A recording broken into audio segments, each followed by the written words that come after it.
नमस्कार. मॅक्स महाराष्ट्रमध्ये आपलं स्वागत आहे. मी आहे किरण सोनावणे. देशातील महाडचा मुक्तीसंग्राम हा एक अद्भुत मुक्तीसंग्राम म्हणून ओळखला जातो.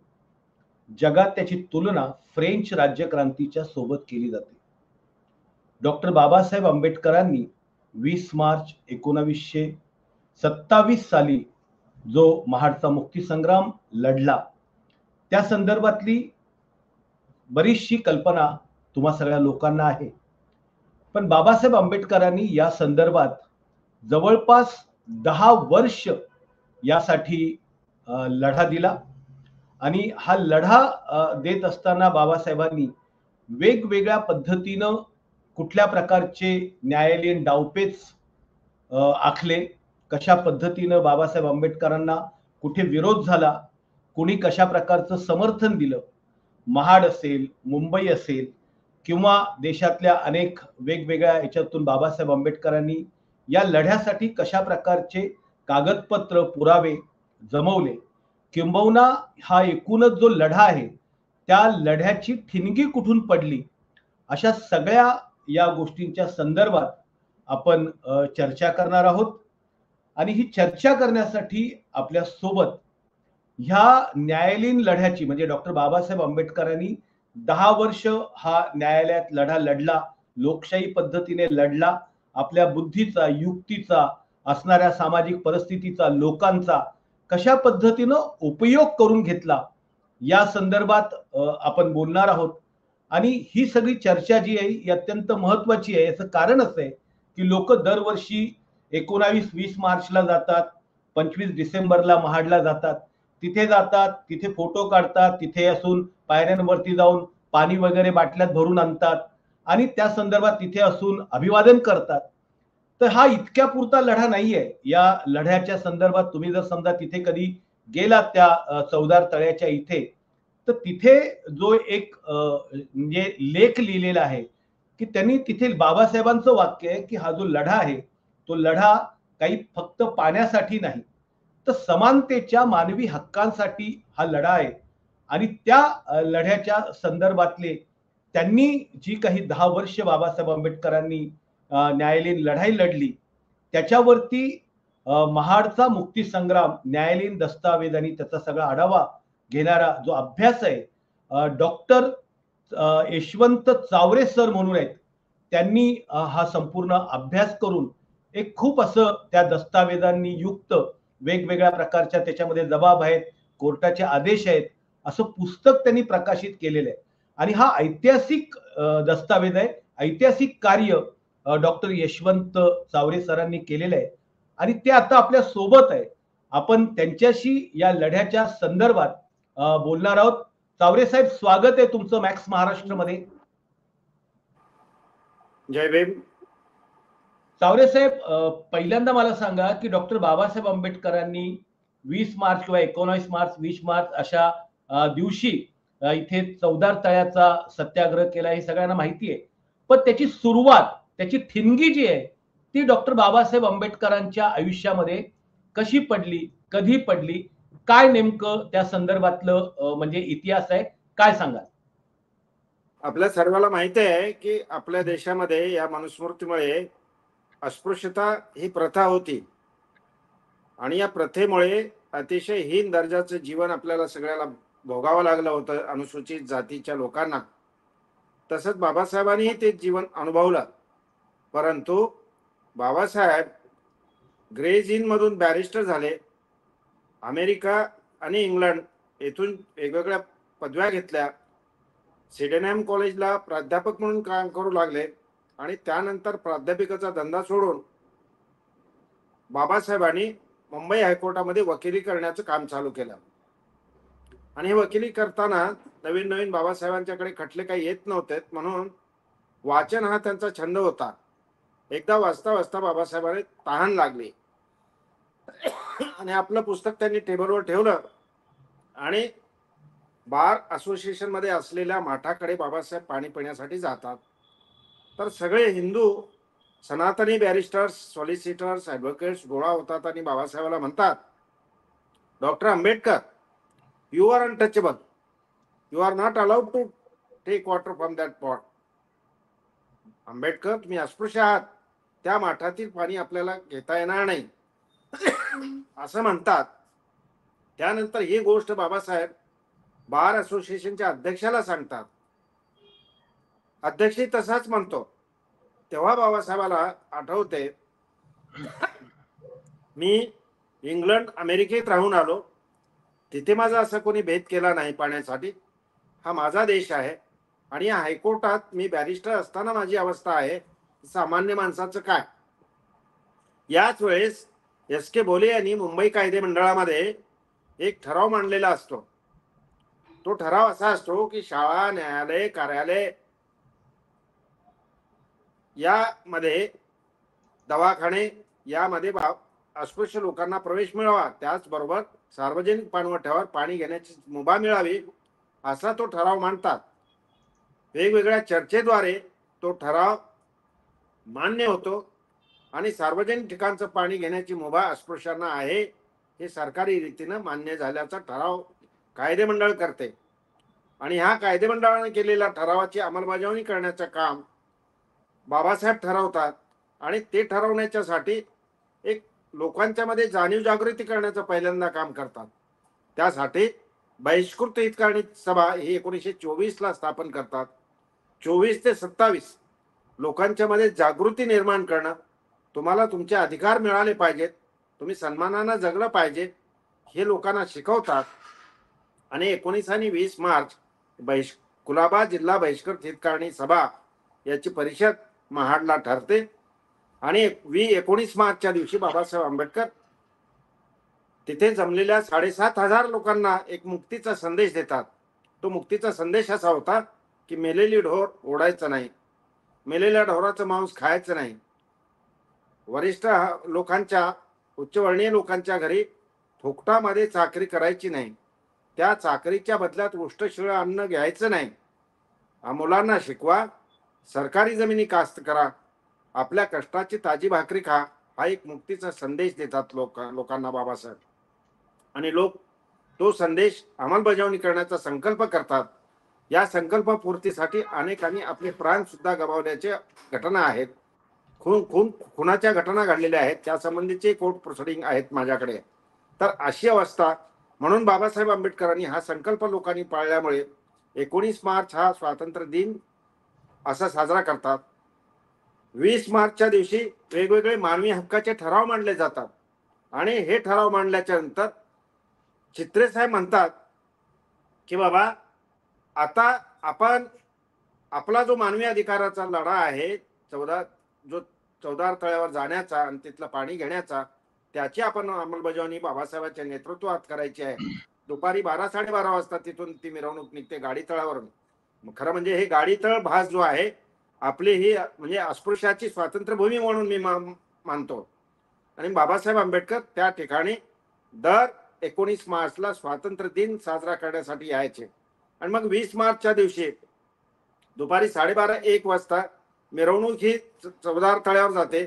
बरोबर डोक्यावर सूर्य असताना बाबासाहेब एक एक एक एक पायरी खाली उतरतात. आणि जिथे पायरी आहे, पायरीजवळ पाणी आहे, अशा वेळेला सगळ्या वस्तीकडे नजर फिरवतात आणि मग हातात पाणी घेतात आणि बाबासाहेब ते पाणी प्राशन करतात. हे पाणी प्राशन केल्यानंतर बाबासाहेबांचे सगळे अनुयायी आलेले ते सुद्धा पाणी प्राशन करतात. सनातनी लोकांना असं वाटतंय की आता हे पाणी बाटलेलं आहे म्हणून पाण्याची शुद्धी केली जाते. ही शुद्धी गोमूत्र, गायचं शेण, गायचं दूध, गायचं तूप, गायचं दही, याला पंचगव्य म्हटलंय मनुस्मृतीमध्ये. या पंचगव्याने शुद्धी केली जाते. ही शुद्धी केल्यानंतर मग बाबासाहेब आंबेडकर 3 जुलै 1927 ला सर कोवाजी जहांगीर हॉलमध्ये एक मीटिंग घेतात, बैठक घेतात आणि तिथे जाहीर करतात. 20 मार्चला हे पाणी घेतल्यानंतर दंगा पण होतो. आपल्या लोकांना म्हणजे बाबासाहेबांचे जे अनुयायी आलेले असतात त्यांना मारहाण होते, मोठा दंगा होतो. त्या दंग्याची सुद्धा फौजदारी केस होते.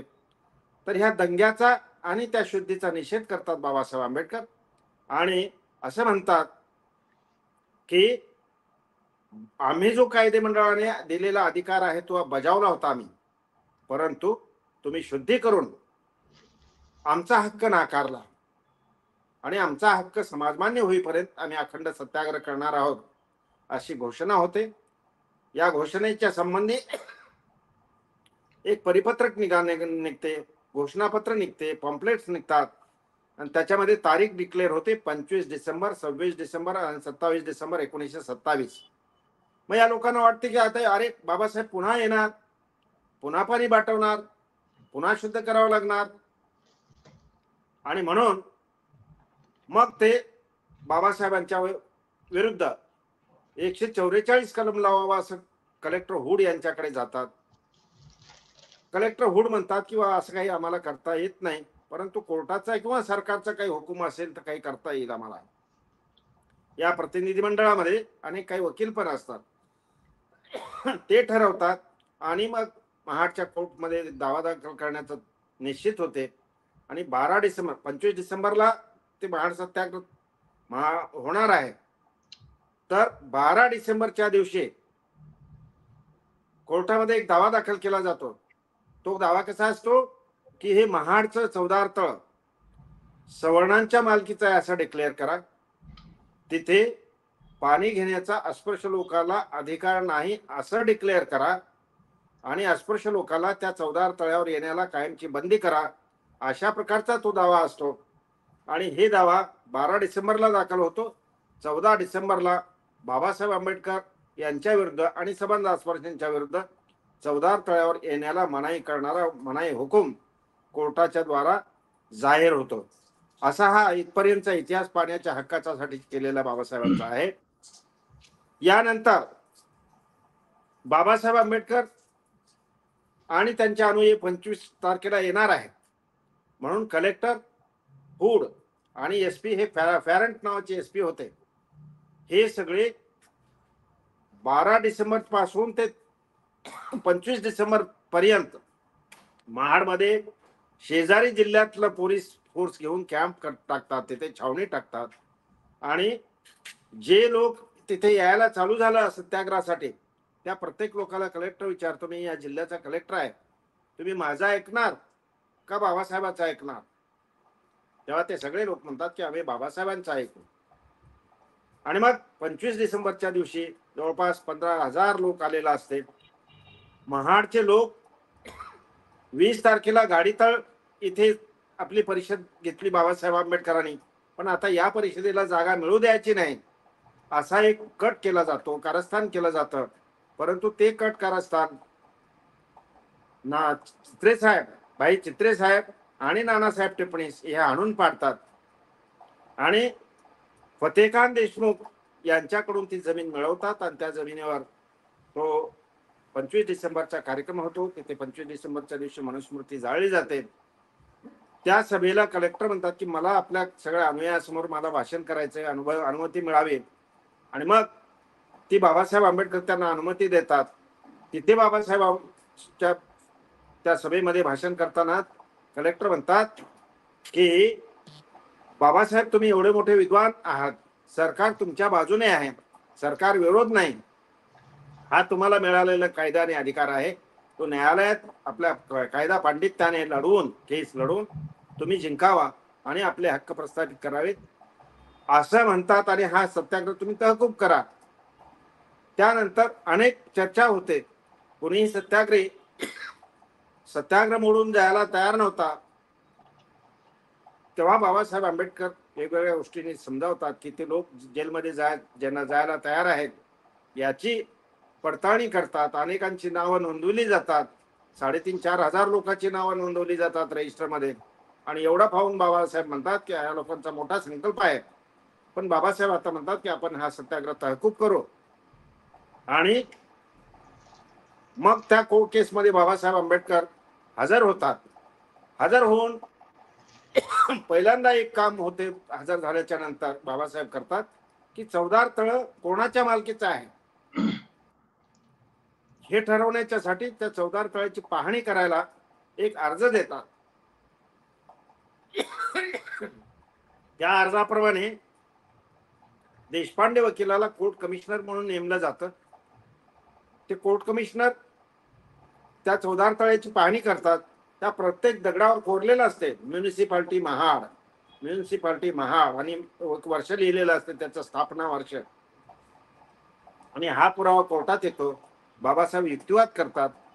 अनेक चौदार तळ हे महाडच्या नगरपालिकेचं कसं आहे या संबंधीची कागदपत्र दाखल करतात आणि युक्तिवाद केल्यानंतर तो मनाई हुकूम रद्द होतो.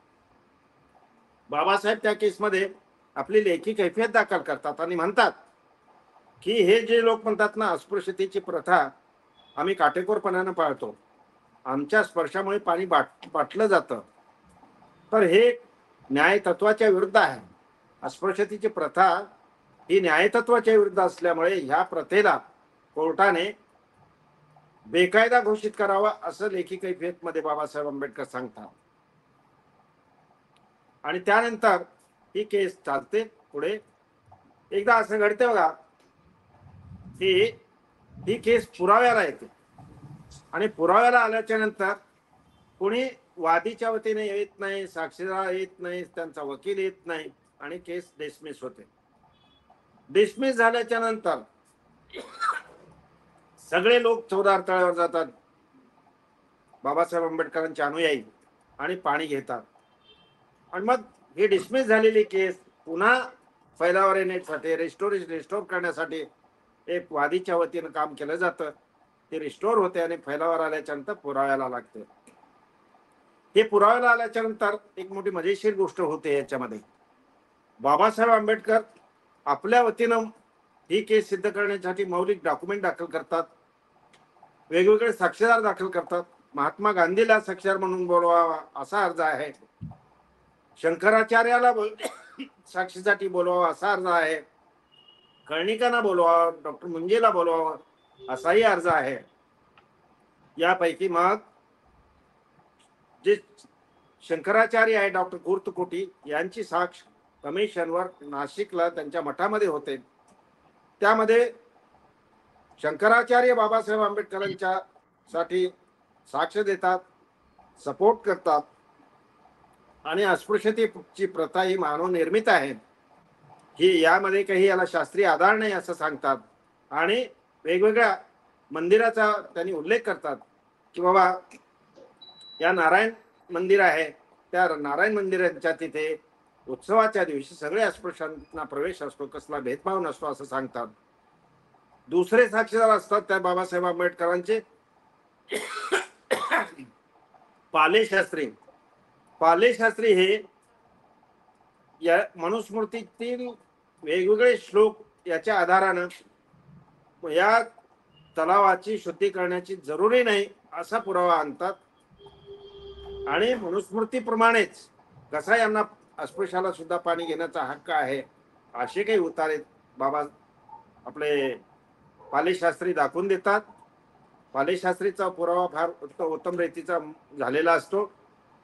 त्यानंतर बाबासाहेबांच्या वतीनं बीजी खेर जे पहिले मुख्यमंत्री होते बाबासाहेब आंबेडकर महाराष्ट्र स्टेटमध्ये, आणि बाबासाहेब आंबेडकरांच्या सोबत ते वकिली पण करत होते, त्यांच्या वकिलीची एक फर्म होती, तर ते सुद्धा बाबासाहेबांचे साक्षीदार असतात.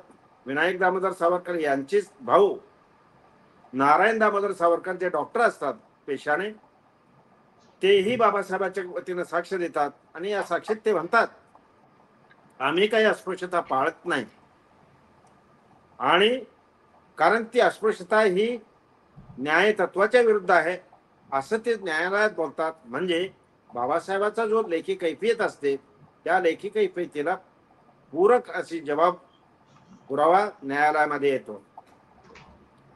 हे चौदार तळ सरकारी आहे हे दाखवण्याच्यासाठी सोयरे टिपणीस यांना या चौदार तळ्यातील गाळ काढण्याचं एक टेंडर दिलं जातं, गुत्त दिलं जातं.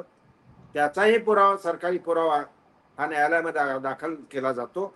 आणि यावरून एकंदर असं ठरते की सरकारी तळ आहे, महाडच्या नगरपालिकेचं तळ आहे, सवर्ण लोकांच्या मालकीचं तळ नाही. आणि म्हणून नानासाहेब टिपणीसांची साक्ष होते. नानासाहेब टिपणीसही म्हणतात की आम्ही काय अस्पृश्यता पाळत नाही. वेशवीचा तलाव आणि दासगावचा तलाव इथे अस्पृश्याला पाणी भरण्याची मुभा आहे हा पुरावा पण त्यामध्ये सांगतात. जे दासगावला एक विहीर आहे तिथे सुद्धा पाणी घेण्याची मुभा, ते ब्रिटिशांनी बांधलेली विहीर होती, तिथे अस्पृश्य लोक पाणी भरतात, कसला भेदभाव नाही, हाही पुरावा न्यायालयामध्ये येतो.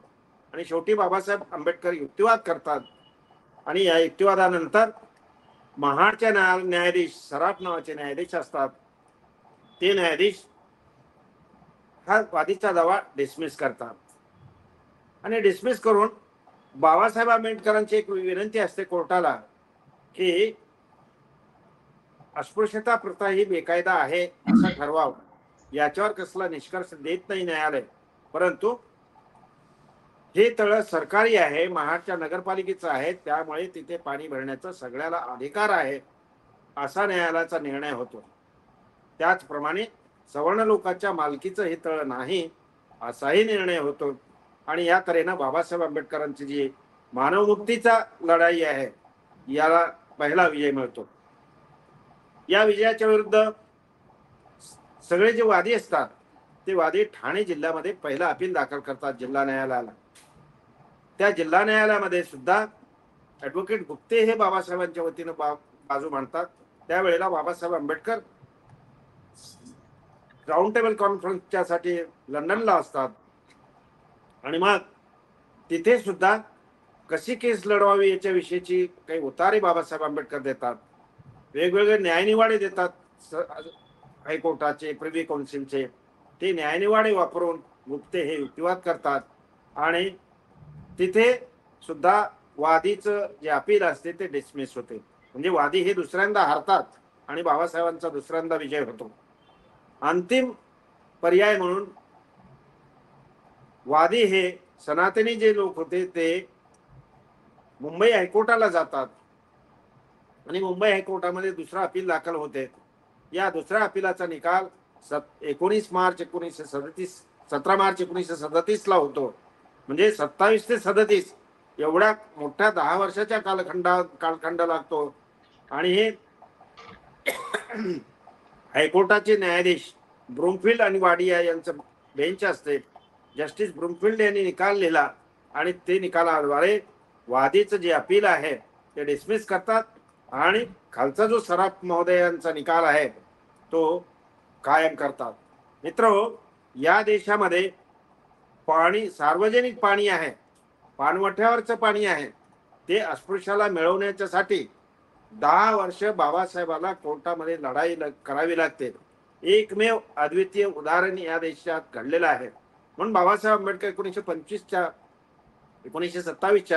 25 डिसेंबरच्या सभेत बाबासाहेब आंबेडकर म्हणतात की महाडची आजची परिषद आणि फ्रेंच क्रांती याच्यामध्ये अत्यंत मोठे साम्य आहे. त्यांच्या उद्देशातही त्यांच्या ध्येयातही मोठे साम्य आहे.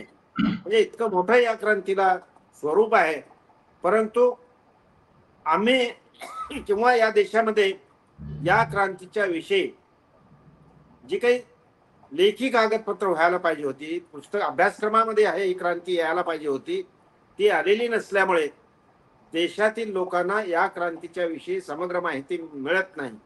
म्हणून माझं असं म्हणणं आहे की या क्रांतीवरचा सगळा अभ्यास, जसा फ्रेंच क्रांतीचा अभ्यास इतिहासाच्या पुस्तकात आहे, वेगवेगळ्या अभ्यासक्रमात आहेत, तसा अभ्यासक्रमामध्ये झाला पाहिजे. 20 मार्चला जे पाणी घेतलं त्याचा उलगडा आणि 20 मार्चला घेतल्यानंतर आपला हक्क प्रस्थापित करायला न्यायालयामध्ये लढाई लढावी लागते. ही लढाई लढताना सुरेंद्रनाथ टिपणीस यांनी आणि भाई अनंतराव चित्रे यांनी फार मोठं, आणि सहस्रबुद्धे, बापूसाहेब सहस्रबुद्धे यांनी फार मोठं मौलिक सहकार्य बाबासाहेबाला केलेलं आहे. नानासाहेब टिपणीसांचं निवासस्थान गोविंद निवासस्थान आहे. या गोविंद निवासामध्ये बाबासाहेब आंबेडकर मुक्काम करायचे आणि या गोविंद निवासामध्ये लोक साक्षीदारांनी साक्ष कशी द्यावी, उलट जे वादीचे साक्षीदार आहेत त्यांची काय संपूर्ण माहिती, त्यांना उद्या कसा क्रॉस करायचा आहे याची सगळी रणनीती या गोविंद निवास मध्ये ठरत होती. पण हे गोविंद निवास सुद्धा एक ऐतिहासिक स्मारक म्हणून बाबासाहेबांच्या क्रांतीच्या चळवळीचा आहे. परंतु आज गोविंद निवास पडलेला आहे, त्याला आग लागलेली होती. त्या संबंधी मी श्री गायकवाड साहेब हे चीफ सेक्रेटरी असताना त्यांना ईमेल टाकला होता आणि त्याद्वारा त्याची पूर्ण तपासणी करावी, त्याला किती बजेट लागते ते करावं आणि त्याची दुरुस्ती करावी असा आदेश त्यांनी अलिबागच्या कलेक्टरला दिलेला होता. त्याप्रमाणे त्याचं बजेट सुद्धा ठरलेलं होतं. परंतु 2012 पासून ते आजपर्यंत त्याची दुरुस्ती झालेली नाही आणि आजही सरकार त्याच्याकडे लक्ष देत नाही. बाबासाहेब आंबेडकरांनी जी न्यायालयीन लढाई लढली ना, या न्यायालयीन लढाईची रणनीती खरं तर त्या गोविंद निवासमध्ये झालेली आहे. परंतु गोविंद निवासची आज दुर्दशा झालेली आहे. आज सर्व बाबासाहेबांच्या अनुयायांचे आणि सरकारकडे मागणी करणे जरुरी आहे की गोविंद निवासची पुनर्स्थापना करावी, जशास तसंच गोविंद निवास व्हावं आणि ते ऐतिहासिक स्मारक म्हणून बाबासाहेबांच्या आठवणीचं ते तयार व्हायला पाहिजे असंही मला वाटतं. त्याचबरोबर जी गाडी तळ आहे, ही गाडी तळ स्वातंत्र्यभूमी म्हणून तिचेही संरक्षण व्हायला पाहिजे, तिथेही स्मारक व्हायला पाहिजे असंही माझं मत आहे. एक अद्वितीय क्रांती बाबासाहेबांनी केली, अशी जगामध्ये कुठे क्रांती घडली नाही, कुठेही घडलं नाही. बाबासाहेबांच्या या पाण्यासाठी 10 वर्ष न्यायालयात लढावं लागतं. त्याचं एक बीज होतं. मुंबई हायकोर्टामध्ये बाबासाहेबांना पाणी मिळालं नाही आणि मुंबई कायदे मंडळाने जो कायदा केला, त्या कायद्याची अंमलबजावणी जेव्हा काय करायला सुरुवात केली बाबासाहेबांनी, तर हे करताना एकंदर बाबासाहेबाला 10 वर्ष कोर्टातली लढाई लढावी लागली. याच्यामध्ये अनेक पैलू आहेत. म्हणजे 25 डिसेंबरला मानवी हक्काचे वेगवेगळे जाहीरनामे तयार केले जातात. यामध्ये वेगवेगळ्या गोष्टी बाबासाहेब सांगतात मानवी कल्याणाच्या. जिथे 30 मुलं असतील अशा ठिकाणी शाळा काढाव्यात असंही बाबासाहेब म्हणतात. या प्रत्येकाला शिक्षणाचा अधिकार मिळाला पाहिजे असं सांगतात. जिथे जिथे पाणवटे आहेत तिथे अस्पृश्याला इथे पाणी घेता येते अशा प्रकारच्या पाट्या लावाव्यात असाही ठराव होतो. त्याचबरोबर मेलेली जनावर आहेत ही ओढण्याची प्रथा सरकारने बंद करावी अशा प्रकारचा ठराव त्या 25 डिसेंबर 1927 ला होतो. आणि हे वेगवेगळे मानवी हक्काचे जे ठराव होतात, हे ठराव म्हणजे आज जे अनुसूचित जाती जमातीचा ओबीसी समाज हा सन्मानाने जगतो, सन्मानाने राहतो, तर याचं मूळ कारण हे महाड क्रांतीत आहे. नुसती ती पाण्याची क्रांती नव्हती. म्हणूनच बाबासाहेबांच्या महाडच्या पुतळ्याच्या तिथं लिहिलेलं आहे की हा संघर्ष केवळ पाण्यासाठी नसून समतेसाठी आहे. तर ही समता निर्माण करण्यासाठी आणि मानवी हक्क प्राप्ती करण्यासाठी ही झालेली चळवळ आहे.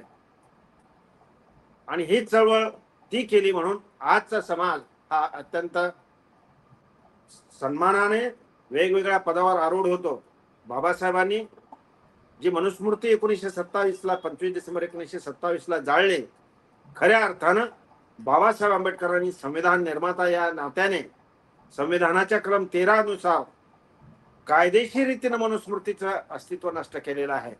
म्हणून आज कुठे दिसत नाही. परंतु मित्रहो, अदृश्य स्वरूपात आजही अस्पृश्यता जिकडे तिकडे फैलावलेली दिसते आणि आजच्या सरकारच्या नीतीमुळं तर याला अत्यंत मोठा धोका निर्माण झालेला आहे. हा धोका आम्ही ओळखला पाहिजे आणि आमचे हक्क जे बाबासाहेब आंबेडकरांनी आपल्याला मिळवून दिलेले आहेत महाडच्या क्रांतीने, ते कसे शाबूत राहतील यासाठी या देशातील प्रत्येकाने जागरूक राहण्याची गरज आहे असं मला वाटतं. आज आपण आता 20 मार्चला पाणी घेण्याच्या हक्काच्या साठीचा तो सण आम्ही उत्सव साजरा करणार आहोत. हे करत असताना आम्ही लक्षात घेतलं पाहिजे की बाबासाहेब आंबेडकरांनी आमच्यासाठी किती कष्ट घेतले. अहो, महाडच्या न्यायालयामध्ये किती वेळेला बाबासाहेब आंबेडकर आले हे त्या माझ्या ग्रंथामधून दिसते. आणि कशा प्रकारे वादीच्या साक्षीदारांची चौफेर सरतपासणी करून त्यांचं कसं नामोहरम केलं आणि आपले हक्क कसे प्रस्थापित करण्याच्यासाठी न्यायालयासमोर आपली बाजू मांडली, हे अत्यंत स्पष्ट होते. हे जर प्रत्येकाने आपण तो ग्रंथ वाचला तर सगळ्याला कळून येईल की बाबासाहेबांनी आपल्यासाठी किती कष्ट घेतलेले आहेत. त्या कष्टाची आम्ही जाणीव ठेवावी आणि जागरूकतेने राहून आपले अधिकार शाबूत करण्याच्यासाठी येणाऱ्या काळामध्ये आपण पावलं ओळखली पाहिजे. संविधान बदलण्याची भाषा होऊ लागलेली आहे, तुमचे अधिकार नष्ट करण्याची भाषा होऊ लागलेली आहे. हे प्राप्त करण्याच्यासाठी तुमच्या हाती जे शस्त्र दिले बाबासाहेब आंबेडकरांनी मतदानाचं, हे मतदानाचं शस्त्र खऱ्या अर्थानं जागरूकतेने वापरण्याचा प्रयत्न प्रत्येक नागरिकांनी प्रत्येक मतदारांनी केला तरच बाबासाहेबांनी तुम्हाला जे हक्क मिळवून दिलेले आहेत त्याची आपण जोपासणूक केली, जपणूक केली असा त्याचा अर्थ होईल असं मला वाटतं. म्हणून महाडच्या चौदार तळे सत्याग्रहाच्या निमित्तानं कुलाबा जिल्हा बहिष्कृत परिषदेची जो उद्या 19 आणि 20 मार्च हे 2 दिवस आहेत, या 2 दिवसाच्यासाठी सर्व भारतीयांना, सर्व बाबासाहेब आंबेडकरांच्या अनुयायांना, सर्व अनुसूचित जाती जमातीच्या लोकांना मी शुभेच्छा देतो. आणि ही क्रांती केली म्हणूनच बाबासाहेबांनी आज अनुसूचित जातीचा राष्ट्रपती होऊ शकला, अनुसूचित जातीची महिला राष्ट्रपती होऊ शकले, अनुसूचित जातीचे सुप्रीम कोर्टाचे सरन्यायाधीश होऊ शकले. आता सुप्रीम कोर्टात 2-3 अनुसूचित जातीचे न्यायाधीश काम करतात, वेगवेगळ्या मुख्यमंत्री वेगवेगळ्या पदावर काम करतात. याचं मूळ तत्व, याचं मूळ ही बाबासाहेबांनी केलेल्या महाड क्रांतीत आहे. हे सगळ्यांनी जाणलं पाहिजे. आणि हे जे आपले हक्क आहेत हे शाबूत ठेवण्यासाठी सगळेजण जागरूक राहूया, सतर्क राहूया आणि ही चळवळ चावरे साहेब जोमाने पुढे नेऊया एवढंच या निमित्तानं सांगतो. चावरे साहेब, बाबासाहेब आंबेडकरांनी ही जी क्रांती केली, ही क्रांती करत असताना त्यांना अडथळे तर आले असतील ना खूप सारे, तर ते कुठले अडथळे आणि कशा प्रकारचे अडथळे आले होते? न्यायालयीन तर तुम्ही सांगितले, न्यायालयात लढत असताना 10 वर्ष ज्या अर्थी केस लढली गेली, म्हणजे छोट्या न्यायालयातून मोठ्या न्यायालयातून हायकोर्टापर्यंत ही केस गेली, तर कशा प्रकारचे अडथळे आले? आता याच्यातला पहिला अडथळा असा होता की बाबासाहेबाला साक्षर मिळवणं हे सगळ्यात मोठी अडचण होती. आणि ही साक्षर मिळवण्याची अडचण ही नानासाहेब टिपणीस, बापूसाहेब सहस्त्रबुद्धे आणि अनंतराव चित्रे हे दूर करण्याच्यासाठी बाबासाहेबाला त्यांनी अनेक प्रकारचं सहाय्य केलेलं आहे. सगळ्यात महत्वाचा साक्षीदार हे पाले शास्त्री होते, पांडुरंग पाले शास्त्री. त्या पांडुरंग पाले शास्त्रीची केस बाबासाहेबांनी लढवली होती, त्याच्यावर फौजदारी केस झालेली होती. आणि म्हणून त्या उपकाराची फेड पाले शास्त्रींनी या केसमध्ये बाबासाहेबाला पूर्ण अभ्यासपूर्ण साक्ष देऊन केलेली आहे. त्याचप्रमाणे गांधीजी यांनाही बोलावण्याचा प्रयत्न केला होता बाबासाहेब आंबेडकरांनी. तर हे वेगवेगळे अनेक प्रकारचे साक्षर मिळवायला अडचणी निर्माण झाल्या. कोर्टामध्ये साक्ष देताना सुद्धा एका साक्षराला बाबासाहेबांनी विचारलंय की बाबा, तो साक्षर असं म्हणाला की अस्पृश्याचा स्पर्श झाले की आम्हाला चालत नाही. त्याला बाबासाहेब विचारतात की अहो, तुम्ही वकील आहात आणि तुमच्या शेजारी पाजारी मी बसतो, तुमचा माझा एकमेकाला स्पर्श होतो. त्यावेळेस तो साक्षर काय म्हणतो बघा, की ही केस सुरू झालं तसं आम्ही 2 ड्रेस शिवलेले आहेत. आणि मग मी काय करतो, सकाळी येताना कोर्टाला येण्याचा ड्रेस घालतो आणि कोर्टाला येतो. आता तुमचा माझा स्पर्श झाल्यानंतर घरी जातो, घरी गेल्यानंतर तो ड्रेस काढून खुंटीवर अडकावतो आणि मग मी आंघोळ करतो गोमूत्राने आणि आंघोळ करून दुसरा ड्रेस घालतो. म्हणजे अशा प्रकारची अस्पृश्यता पाळली जात होती हे बाबासाहेब आंबेडकर त्या पुराव्यामधून आणतात. आणि त्याला काही अर्थ नाही. ते न्यायाधीश सराफ यांनी फार तौलनिक रीतीने त्या आलेल्या पुराव्याचा परामर्श घेतलेला आहे. हे सराफ न्यायाधीश हे भाड्याने राहत होते वीरकर वकिलांच्या घरी. ब्राह्मणांच्या वतीनं, सनातन्यांच्या वतीनं न्याय निर्णय दिला नाही म्हणून घर खाली करावं असं नोटीस सुद्धा त्यांना देण्यात आलं होतं. आणि ती नोटीस, तो न्यायाधीश आहे तितकाच मोठा स्वाभिमानी, त्यांनी आपलं घर खाली केलं. महाडच्या सनातनी लोकांनी इतकंच घर खाली करून रुकले नाहीत, तर कोणतेही मुंज असेल किंवा अन्य कोणता कार्यक्रम असेल तर त्यामध्ये ब्राह्मणांनी सहकार्य करू नये, बहिष्कार टाकावा असा ठराव घेतला.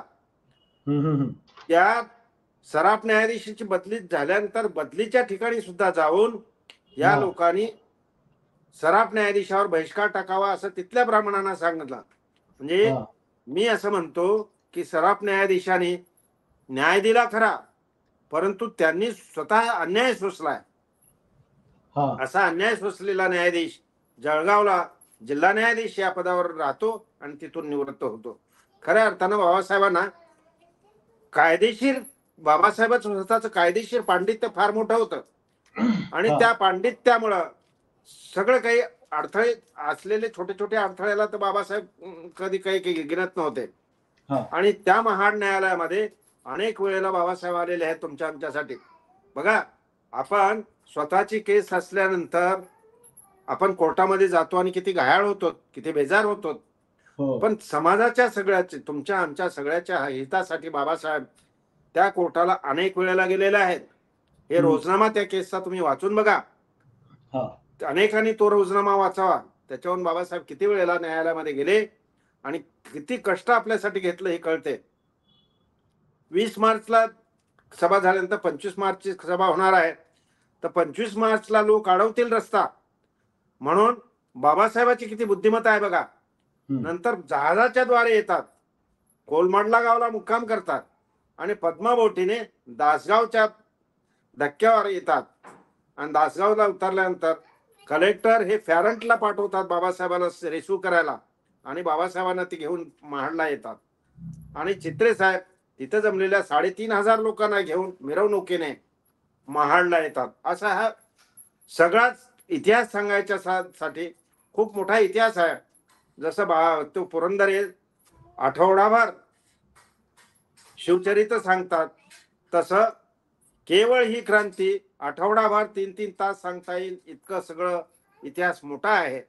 हा आपल्या एक 10-15-20 मिनिटाच्या या संवादामध्ये सगळं सांगणं कठीण आहे, परंतु छोटस प्रास्ताविक एक पुसटशी माहिती या संबंधीची कायदेशीर लढाईची आपल्याला याद्वारे आपल्या या मॅक्स महाराष्ट्राच्या द्वारा सगळ्याला होत चौरे आहे. साहेब, चौरे साहेब, दुसरे एक तुम्ही हा उल्लेख केला होता. चौरे साहेब, तुम्ही एक उल्लेख केला होता की हा सावरकरांचे बंधू जे आहेत नारायणराव सावरकर, ते देखील हा तिथे आले होते. त्यांनी साक्ष दिली कोर्टात. हा, मग ती काय साक्ष होती? त्यांनी साक्षीत असं सांगितलं की आम्ही काय अस्पृश्यता पाळत नाही. हा त्यांनी सांगितलं आणि बीजी खेरांनी सांगितलं हा आम्ही अस्पृश्यता पाळत नाही कारण ती न्याय तत्वाच्या विरुद्ध आहे. हा त्याशिवाय ते असं सांगतात अस्पृश्याला मंदिर प्रवेश खुला होता हे सांगण्यासाठी पुण्यामध्ये कॅम्पमध्ये एक मारुती मंदिर आहे.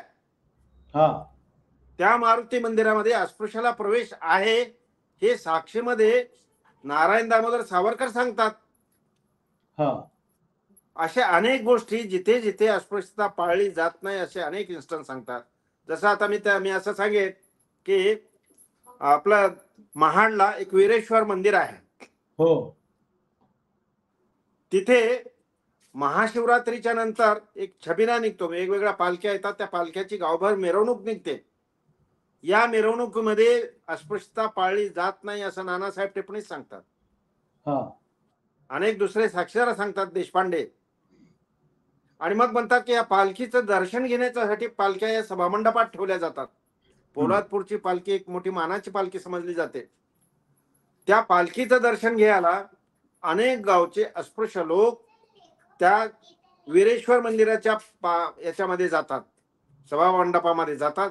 त्यावेळेला अस्पृश्यता पाळली जात नाही हे पुराव्यानेशी कोर्टासमोर आणतात बाबासाहेब आंबेडकर.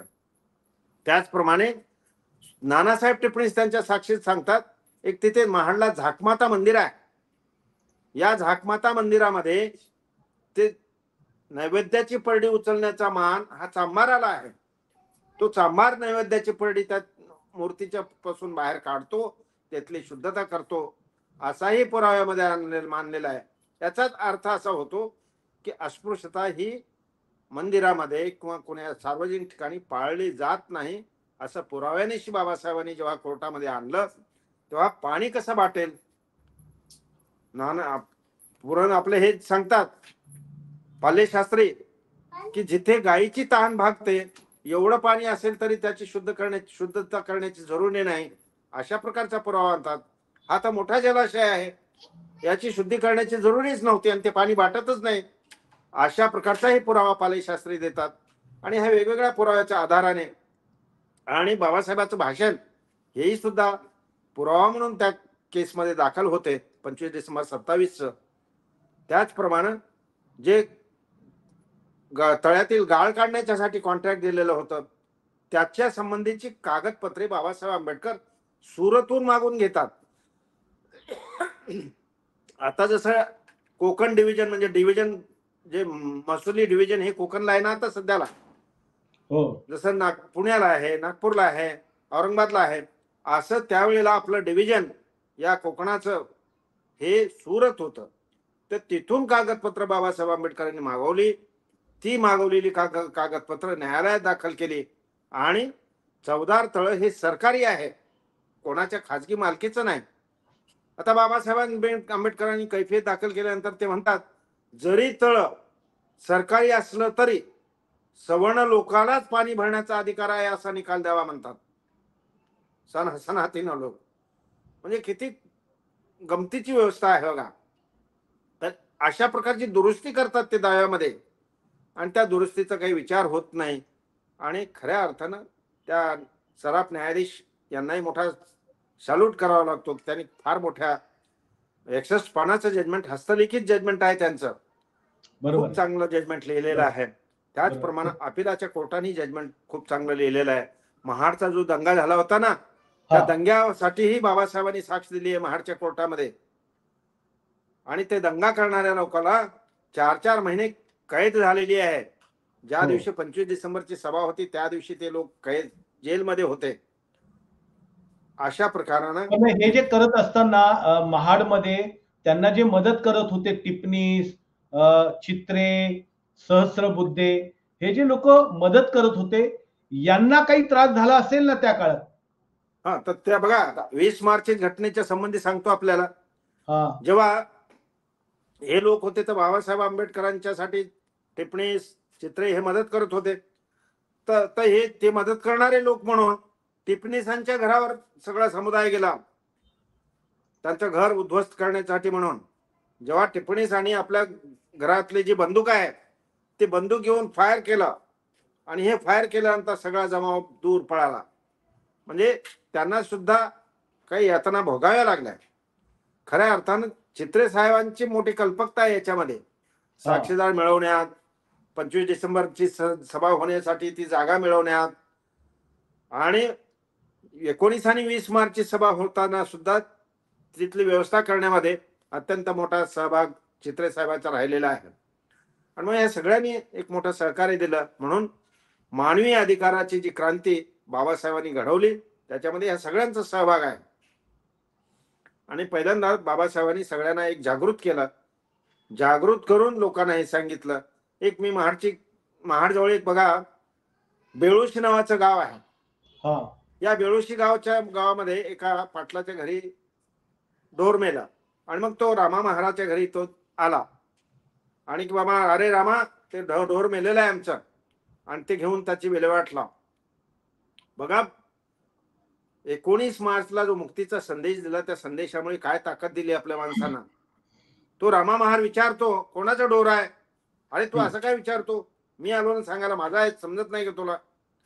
मग रामा म्हणतो की ढोर तुमचा आहे तर त्याची सोय तुम्ही करून घ्यावी. याचा राग त्या पाटलाला येतो आणि शेतावरच्या भागात जात असताना त्या रामा महाराजचा खून होतो.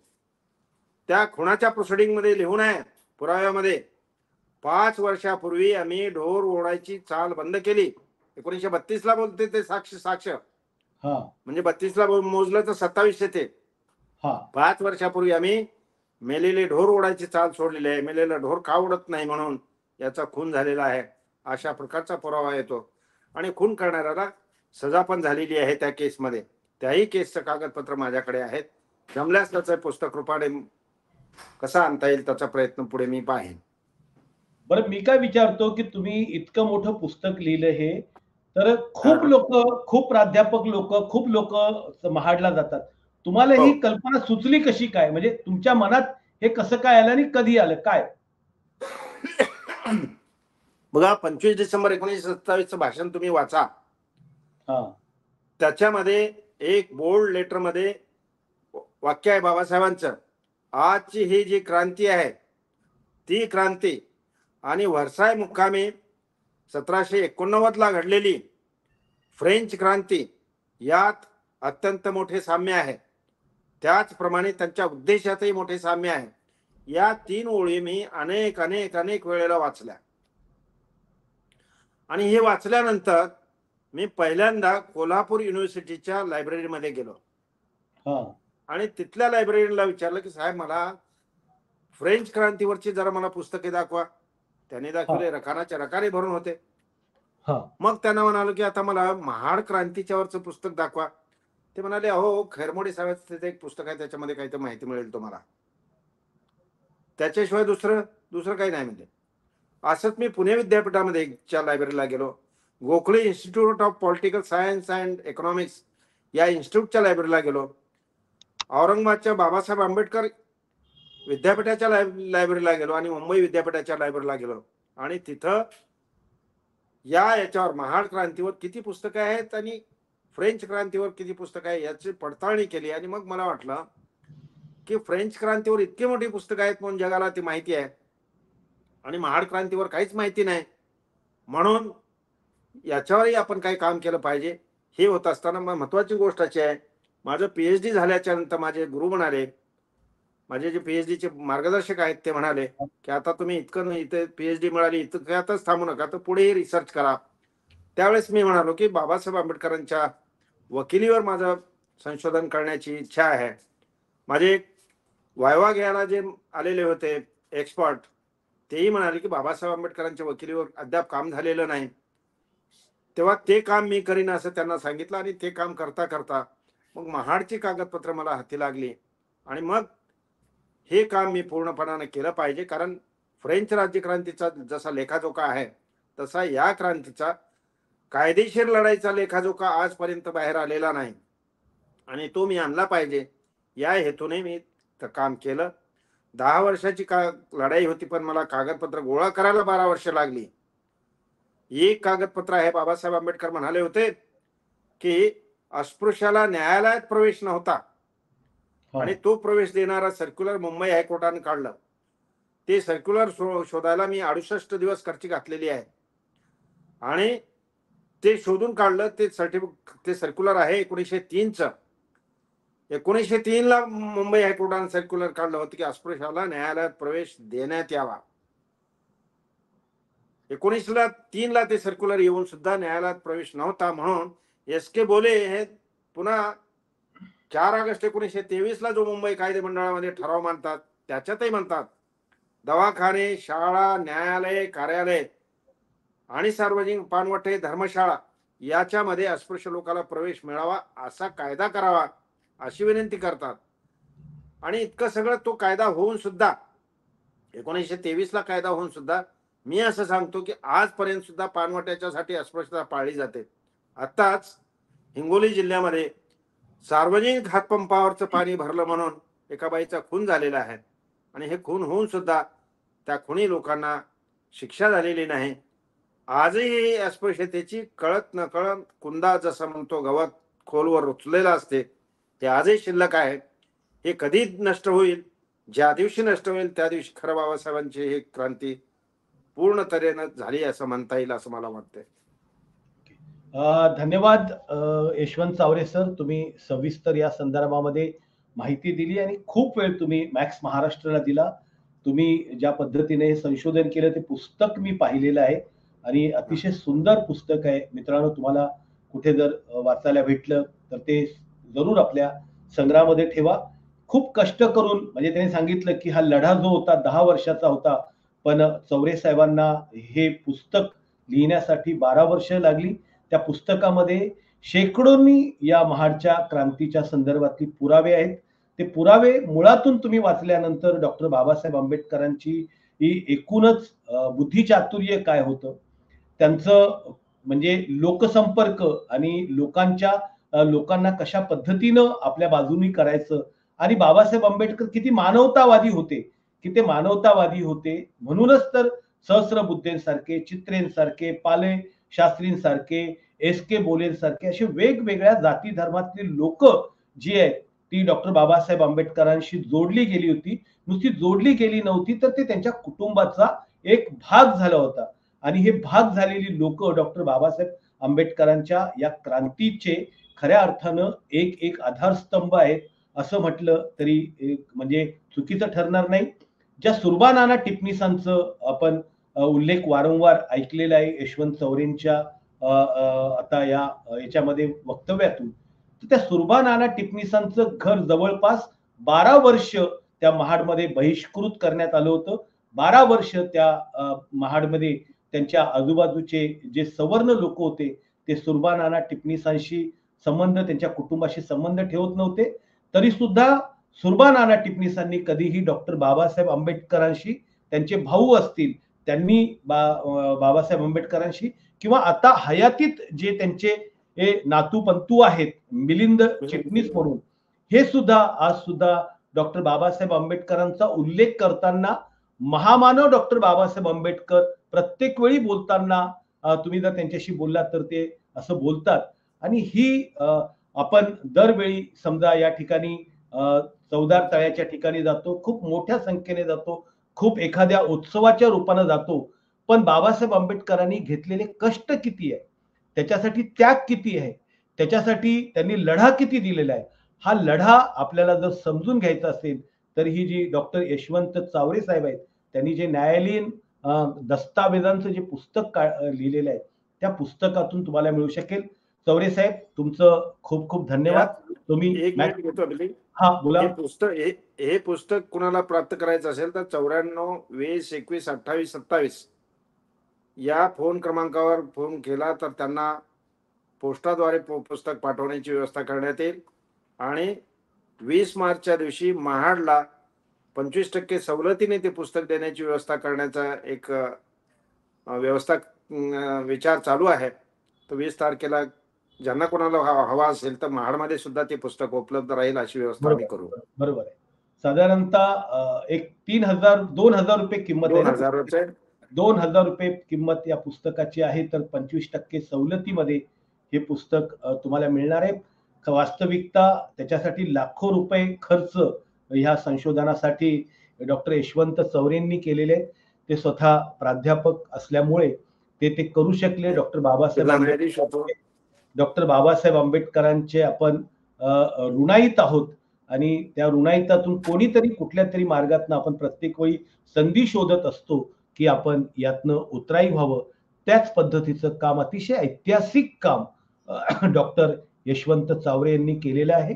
तुम्ही यावेळेस म्हणजे जर तिथे चौदार तळ्याला जात असाल तर हा व्हिडिओ बघून तुम्ही जात असाल तर त्या तिथे तुम्ही अगोदर मी जो व्हिडिओ चालवला त्या ठिकाणी गाडी तळाचा मी दृश्य आहेत, वीरेश्वराचं दृश्य आहे, त्यानंतर चौदार तळ्याचं दृश्य आहे, गोविंद निवास जे पडकीला झालेलं आहे, पडलेलं आहे त्याची दृश्य त्या ठिकाणी आहे.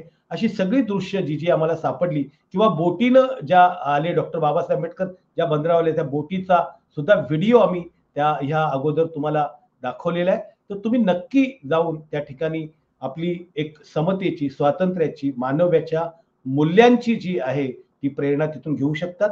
तुम्हाला नेमकं या संदर्भात काय वाटतं तुम्ही नक्की कमेंट बॉक्समध्ये लिहा आणि पाहत रहा मॅक्स महाराष्ट्र, आवाज महाराष्ट्राचा. धन्यवाद.